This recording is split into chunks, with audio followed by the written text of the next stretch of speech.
वालेकुम वीवर्स, महा कुक्स में आपको खुशामदीद। वीवर्स, आज हम बना रहे हैं बलाई से मक्खन। ऐसा तरीका आपने कभी भी ट्राई नहीं किया होगा। कोई हम जूसर का इस्तेमाल नहीं करेंगे, ग्राइंडर का इस्तेमाल नहीं करेंगे, मधानी का इस्तेमाल नहीं करेंगे। हम इसको बनाएंगे सिर्फ 2 मिनट में और ये इंशाल्लाह 2 मिनट में ऐसा प्योर, ऐसा खालिस मक्खन हमारे पास तैयार हो जाएगा। बहुत ही आसान होममेड मक्खन हम घर पर तैयार करेंगे और आप इसको महीनों इस्तेमाल कर सकते हैं। इंशाल्लाह ये बिल्कुल भी ख़राब नहीं होगा, कोई स्मेल नहीं आएगी। बहुत ही ज़बरदस्त ये तरीका है, तो इसे ज़रूर से आपने ट्राई करना है। तो चलें करते हैं रेसिपी स्टार्ट।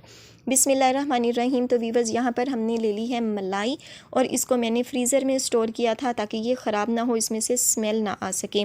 और इसके अंदर हमने योगर्ट लगा दिया था और इसको जाग लगा दी थी। और अब ये है मेरे पास मधानी, ये हर घर में अवेलेबल होती है। आप चाहें तो इससे निकाल सकते हैं, या ये हाथ वाला विस्क है, इसकी मदद से भी आप इसको निकाल सकते हैं, मक्खन बना सकते हैं। लेकिन यहाँ पर हम इस्तेमाल करेंगे चम्मच। ये चम्मच हर घर में अवेलेबल होता है, तो इसी की मदद से हम इसको बनाएंगे। तो सबसे पहले हम जो बलाई है इसको रूम टेम्परेचर पर ले आते हैं और रूम टेम्परेचर पर ले आने के बाद हमने इसको किसी बड़े बर्तन में शिफ्ट कर देना है ताकि आसानी से हमारा इस बलाई में से मक्खन निकल सके। तो ये बिल्कुल रूम टेम्परेचर पर आ चुका है। अब हमने चम्मच को क्या करना है, हमने चम्मच को इस तरह से राउंड में घुमाना है। ये मैं आपको दिखा रही हूँ, ये देखें, 1 से 2 बार आपने इस तरह से राउंड में घुमाना है और उसके बाद उसकी साइड को चेंज करके उसको दूसरी साइड पर आपने घुमाना शुरू कर देना है। यहाँ पर वीडियो को मैं स्किप बिल्कुल नहीं कर रही बल्कि स्पीड कर रही हूँ ताकि आपको आसानी से समझ आ सके कि ये देखें जस्ट 2 मिनट लगेंगे और हमारा जो मक्खन है बहुत ही ज़्यादा आसानी से बाहर आ जाएगा। बस आपने क्या करना है, आपने जो बलाई जमा करते रहें उसको फ्रीज़र में जमा करना है ताकि उसमें से कोई स्मेल ना आए, ताकि हमारा जो मक्खन है वो महीनों इस्तेमाल होता रहे। और उसके अंदर योगर्ट इस्तेमाल करनी है ताकि वो अच्छी सी उसके अंदर जाग लग जाए और जो दूध आता है बलाई के साथ ही शिफ्ट हो जाता है उसको भी जाग लग जाए और वो भी दही बन जाए और उससे भी हमारा जो मक्खन है वो निकल आए। तो इस तरीके से इंशाल्लाह डबल जो हमारे पास बलाई होगी उससे मक्खन डबल निकल आएगा। तो ये देखें इस तरह से जो मक्खन है वो बन रहा है, लेकिन अभी ये बिल्कुल नहीं बना। अभी इसको मज़ीद हम 2 मिनट तक और लगाएंगे ताकि ये थिक हो जाए, गाढ़ा हो जाए। जब थिकनेस में आ जाए हमारा मक्खन तो तब समझिएगा कि ये बिल्कुल तैयार हो चुका है और जो इसकी लस्सी है, छाछ है, वो बाहर आ जाएगी।